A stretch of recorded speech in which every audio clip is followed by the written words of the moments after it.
Hello and welcome to a Slippy Limpets video. Today is a day all about topwater, hopefully. It's something I've been doing for years but not really, I don't know why, but I've never videoed it. But basically topwater fishing for pollock.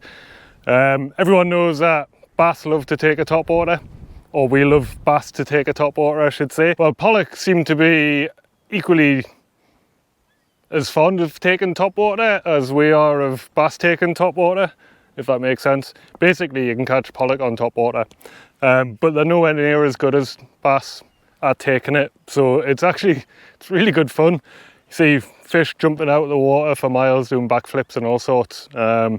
We will maybe fish for a bass or two as well, but name of the game, catch loads of pollock on topwater. Look at all the crap. I was down here the other day actually and I picked up a few darns from a boat, so that was quite handy. But yeah, so much detritus. The wind is howling. We've got a 35 mile an hour southeasterly, so I'm kind of fishing across the shore. I know we said we're fishing pollock, and we don't get pollock from the beach that much, but I have had bass here, so it's hard to walk past a known bass point to go and catch pollock.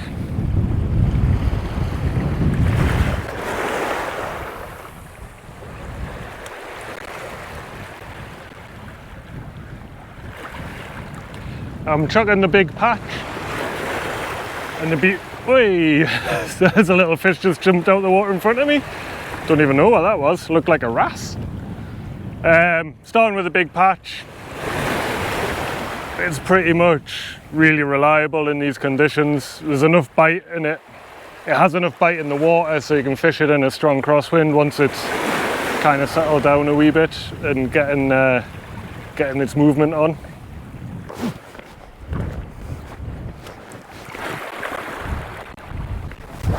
Probably a bit bright for bass, but well, saying that, the sun's just gone in. It is 3 o'clock as well, so it's not exactly prime topwater time, but you never know.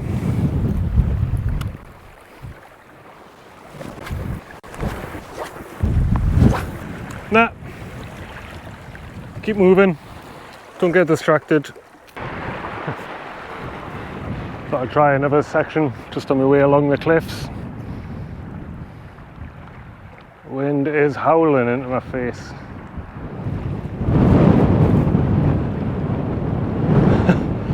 I chose this bit because I thought it'd be sheltered. How wrong was I?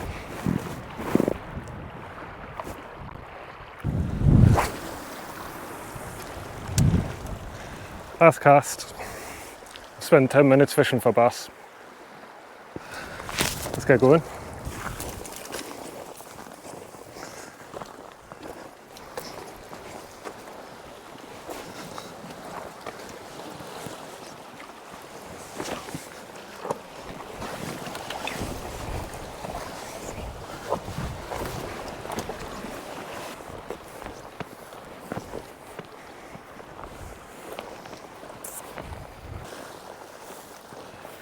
This grass is nice and slippery since it's so dry.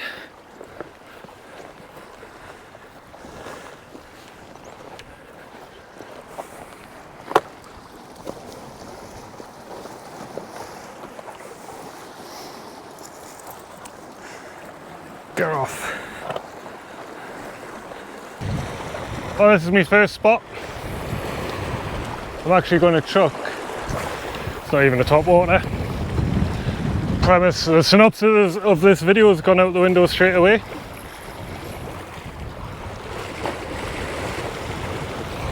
Wind is howling. One of the reasons why I seem like I'm in a hurry, first reason is because I'm excited, because I'm fishing.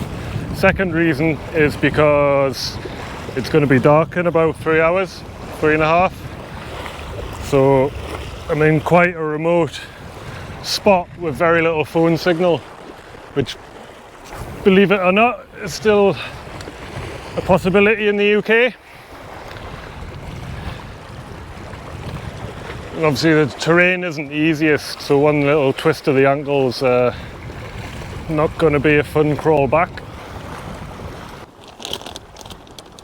Let's try the fish.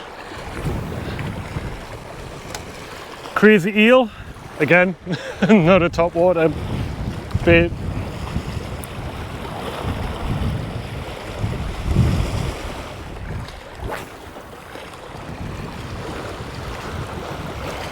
Watch me line.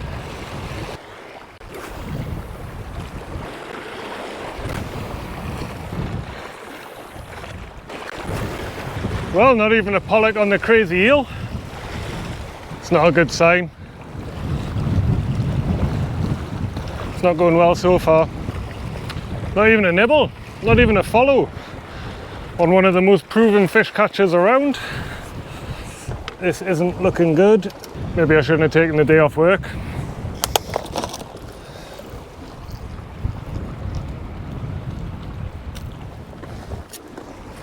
Big patch.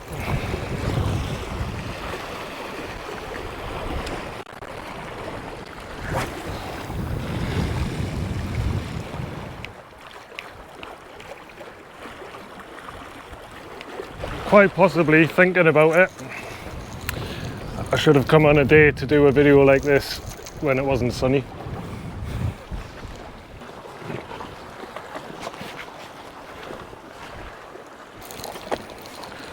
Right, well, there's not much room on here, especially when you're using a 9'6" rod. And this is the main event. If I don't start catching now, I'm not sure what I'll do. Don't have any sunglasses either, so I can't actually see the fish hitting the lure. It's burning my retinas.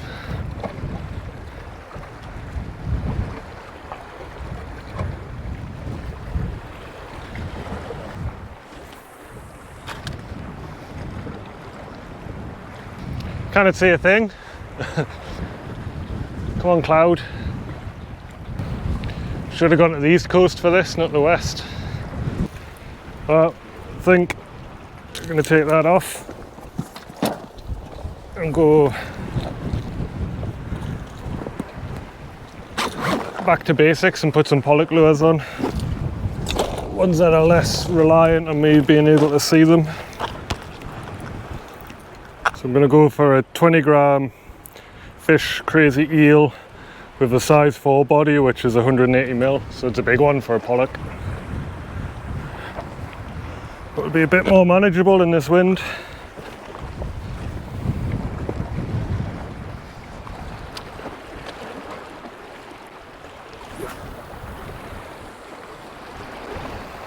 And if this doesn't catch, it's time for the pub.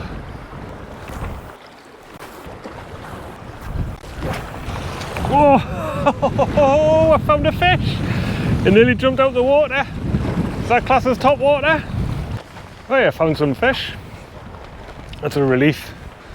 Literally it jumped out the water as I was lifting my lure out the water, and then next cast it was following it through the shallows.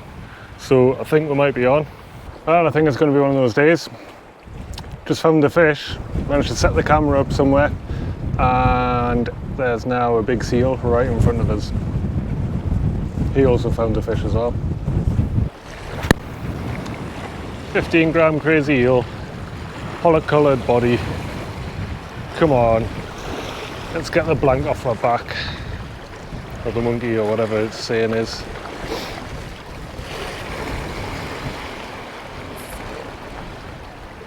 Seal's moved off round the corner, so either the fish are really close in, or there was just that one that I saw and didn't hook.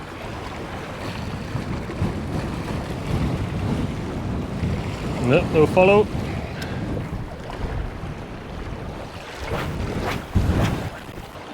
Not liking the pollock colour. Let's go back to the pale green. I think the seals scared everything off. Everything. The one fish I saw.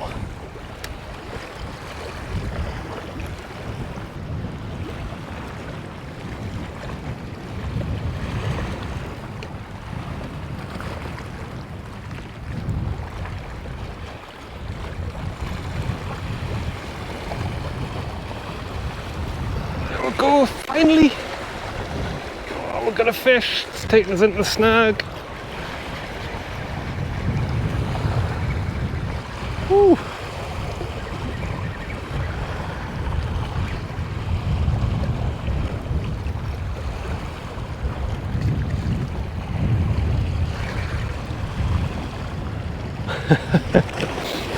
I don't have scrap.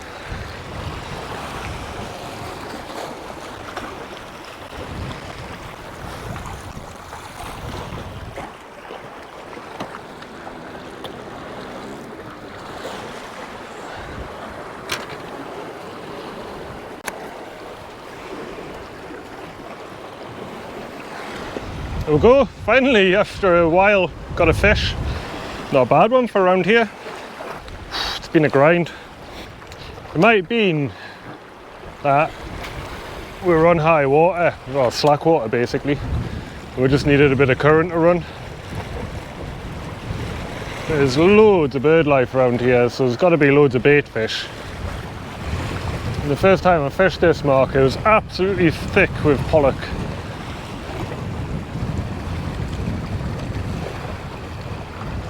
I'm hoping that's not the only one that I've seen, and therefore the only one in the area. That would be unusual though. I'm chucking now a black and red metal that I got from Norway called the MagSealed. Awesome lure in Norway. I've caught some bass on it in the UK as well. I thought I'd put it on 35 grams so I could fish at a bit of distance and see if there was any structure further out. But it's just clean, really clean. I mean, it's got a treble on, so I thought I would have been snagged by now, but every retrieve so far, pulling it back through, and still no fish. I think that one that I've caught about 20 minutes ago was the only fish in the area. There it is.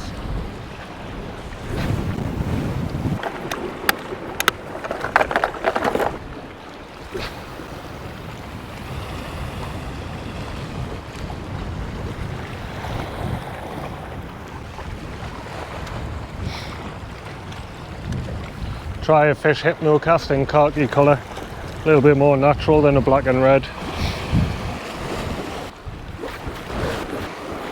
A bit of an unusual design, these hypno casts. The hook's actually mounted on the side, so the hook literally is just, can't do it because it's too windy. It's just below the bottom of the lure there, but when it's fluttering down and when it lands on the deck, the hook's kind of obviously away from the seabed, and they've got a really nice fluttering action. I mean, they're expensive, but they do catch fish. We used them in Norway again, and I've caught plenty of fish here as well, just not today. Absolutely nothing going. It's amazing the difference a few days can make. I think I'm going to give it another 20 minutes and then I'm just going to change marks. There's a really big swell picking up. I think this is due to the outgoing tide.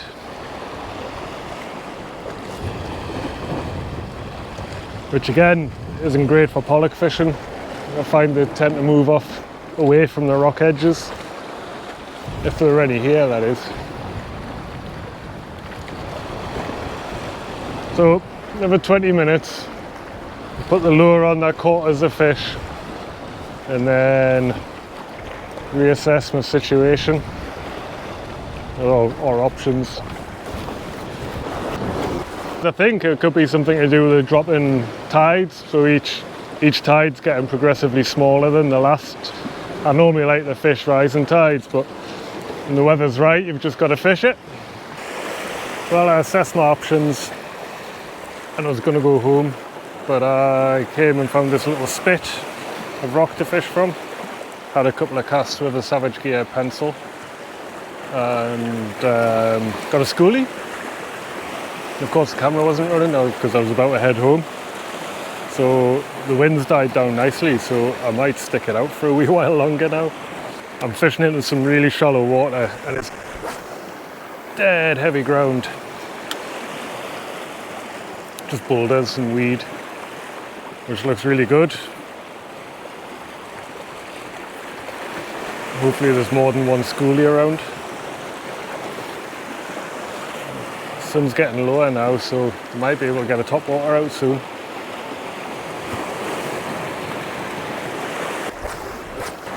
Well, I think it's time. Get the patch on.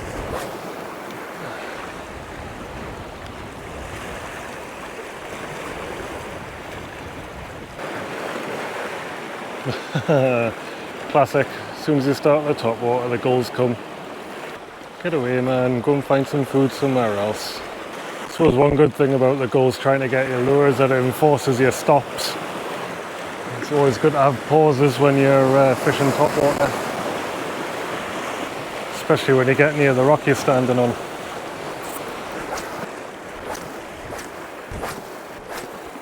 Desperate to catch a fish on the top water, since that's what I said at the top of the video, but it's just not happening.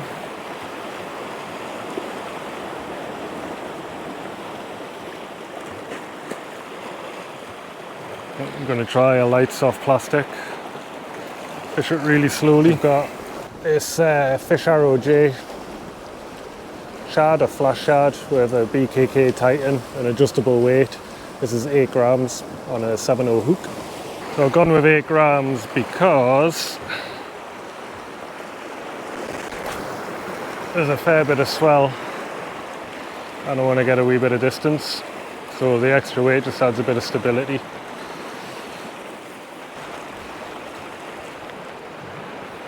God, it is shallow. May have to go down to 3 grams. Bumping rock all the time, even with my rod tip up. It's not a bad thing, just means that I've got more chance of snagging.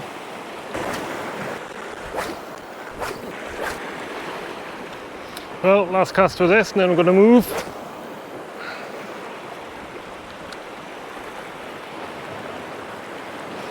Ooh, that was a take right in the shore.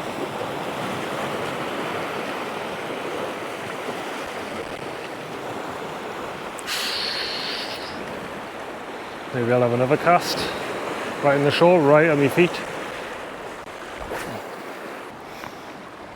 That take never re-remit. Can't even speak. Whatever hit my lure the first time never came back the second time. So I think I'm going to call this session a bust. 1 pollock and 1 tiny schoolie, which I guess in YouTube sense doesn't count because it's not in the camera.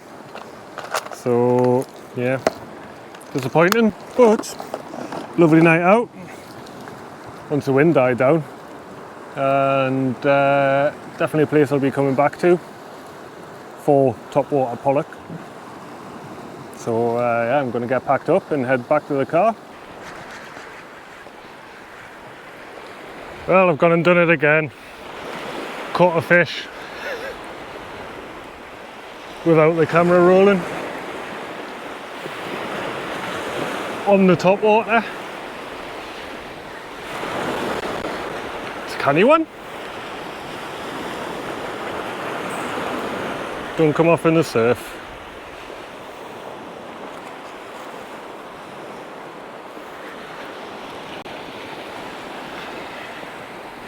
Oh yeah, it is well fed. There we go. Lovely bar of silver. Go on, put your fins up. Yeah, lovely bar of silver in the dying sun. Caught on the beach.